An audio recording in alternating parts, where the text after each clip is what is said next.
Well, for more on this, Tom Packer joins us live from Leicester in the UK. He's a fellow at the University of Oxford's Rothermere American Institute. Welcome to TRT World. What do you think is going to happen on this fourth day of voting? Thank you. I think it's hard to predict, as I think you were kind of indicating.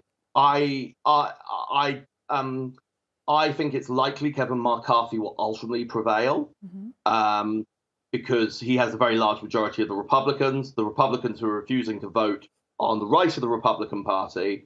And I don't think the majority of Republicans will be willing to let them get their own speaker or get a speaker closer to them than McCarthy. But having said that, that's been my view all along. But the minority hasn't been budging, who doesn't want him. So I suspect it will still go on for a while yet. There have been some indications of internal negotiations to win over most of the rebels. So one interesting thing to look at tomorrow is the minority shrinking, and to the extent it's getting small enough, it might be easy to put pressure on them, or are they staying firm? And there's some talk McCarthy may have given them some concessions, but the majority of the 20 or so might switch back to him. So I think one big question for McCarthy is that what happens tomorrow or not?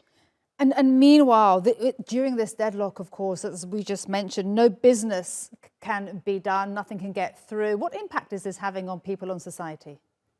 I think the honest answer is surprisingly little. So the House is very important. In some ways, it's arguably the most powerful part of the US government, more than even the president.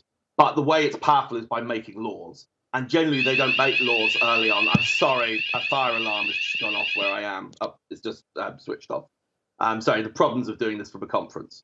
But they're in a very so actually, usually for the first few weeks, they just do messaging bills and probably inquiries and so forth. So whether they elect the speaker now or in 3 weeks' time, I don't think makes much difference.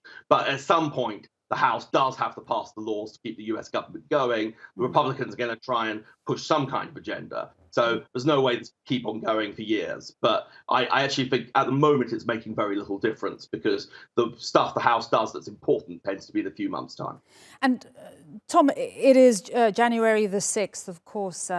This was the day that we saw the attack on the Capitol 2 years ago. It's the second anniversary today.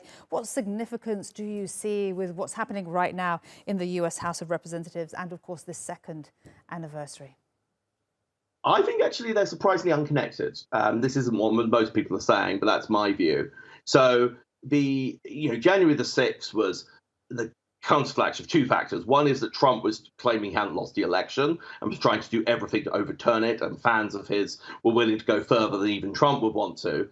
And the second, that the Capitol Hill had very bad security. So, for example, White House got attacked months earlier and drove it off easily. So it's very unusual. You get the combination of a big attack by people on the government building without proper security or sufficient security. This is a bit different. This is about internal dynamics of the Republican caucus, where the most right-wing group of them are fed up with the leadership, often dislike Kevin McCarthy on personal grounds and want to get rid of him. And one of the best pieces of evidence of that is Trump has been backing McCarthy. He came out strongly for him the other day, and he had no impact. These 20 stayed firm. So they might be very pro-Trump in theory, but they aren't doing what Trump tells them to. Their beef with McCarthy ultimately has very little to do with Trump, very little to do with January the 6th. It isn't violent. It's about pushing different factions within the House Republicans. Tom, really great to get your analysis. Thank you so much. Tom Packer from the University of Oxford's Rothermere American Institute. Appreciate it. Thank you.